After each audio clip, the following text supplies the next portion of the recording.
Estamos de volta com o Documento Verdade, falando hoje das relações conjugais. A união poliafetiva pode ser considerada uma família?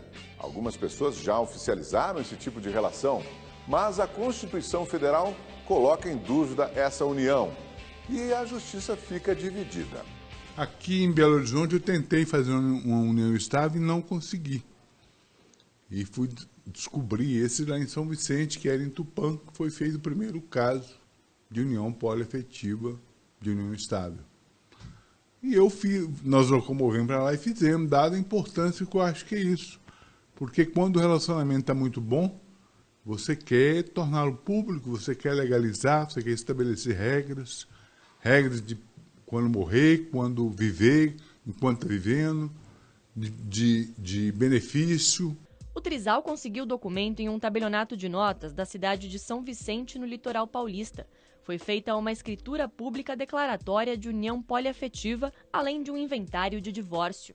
Nós vivemos, como a Cláudia cita no documento, como um condomínio, onde eu sou o primeiro responsável pelos três, depois vem a Cá, depois vem a Ritoca. Então, a gente quer proporcionar o melhor da gente para o trio, no caso, para o Trizal. E o documento passado facilita muito isso. A tabeliã Fernanda de Freitas Leitão, do Rio de Janeiro, registrou recentemente uma união parecida. Mas em vez de 2 mulheres e um homem, eram 3 mulheres, que vivem juntas na capital fluminense. A primeira foi feita em 2012, mas se tratava de um homem e 2 mulheres, que é o mais comum. Mas nesse caso foram 3 mulheres, e eu acho que isso chocou muito, e chocou de uma forma que me surpreendeu, porque chocou o mundo inteiro.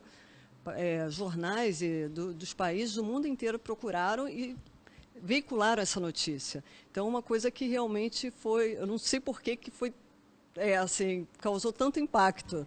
Ela conta ainda que é simples fazer esse tipo de registro. Bem, o registro, né, a escritura pública de união poliafetiva é igual a qualquer outro tipo de união, seja homoafetiva ou heteroafetiva. As pessoas vão ao cartório, se dirigem ao cartório, declaram que vivem juntas, que têm o objetivo de formar família, que naquele documento elas tratam de direitos patrimoniais e, enfim, resumindo, elas traçam as regras que vão reger aquela união. Mas é bom que se fique claro que a união estável, qualquer que seja ela existe independentemente do papel.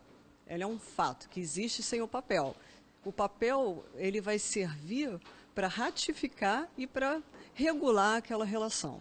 No entanto, especialistas divergem a respeito da validade das uniões estáveis poliafetivas. No Brasil, nós temos um artigo na Constituição Federal, que é o artigo 226, parágrafo 3º, que diz que a união estável é uma entidade familiar, assim como é o casamento civil, desde que exista a monogamia, desde que essa relação seja constituída somente por 2 pessoas.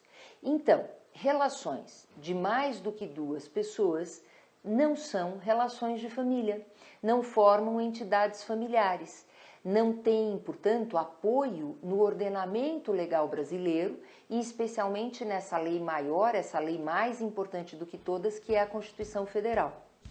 Já o advogado e presidente do Instituto Brasileiro de Direito da Família, Rodrigo Pereira, defende esse tipo de relação e acha que os praticantes do poliamor são condenados porque vivem de uma forma diferente do tradicional.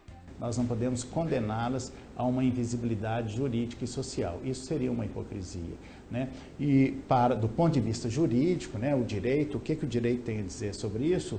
Não há uma lei falando que sim nem que não. Essa é uma questão nova para nós do mundo jurídico e há uma divisão de correntes doutrinárias, alguns que aceitam, alguns acham que sim, outros que não, mas eu acredito que com o tempo, imaginemos daqui uns 10 anos, isso vai ser mais comum e acho que estamos no mesmo processo histórico pelo qual passou a união estável heteroafetiva, depois a união estável homoafetiva, agora as uniões simultâneas e antes os filhos havidos fora do casamento. Portanto, é uma questão cultural, uma questão moral que aos poucos vai sendo absorvido, né? Mas Regina Beatriz, que é advogada e presidente da Associação de Direito de Família, condena os registros. Quem lavra, o tabelionato que lavra este tipo de escritura está descumprindo a lei maior, está praticando um ato em descumprimento da lei, o que é gravíssimo. O que é gravíssimo. Isto não pode ser feito por nenhum tabelionato de notas. O tabelionato não faz a lei.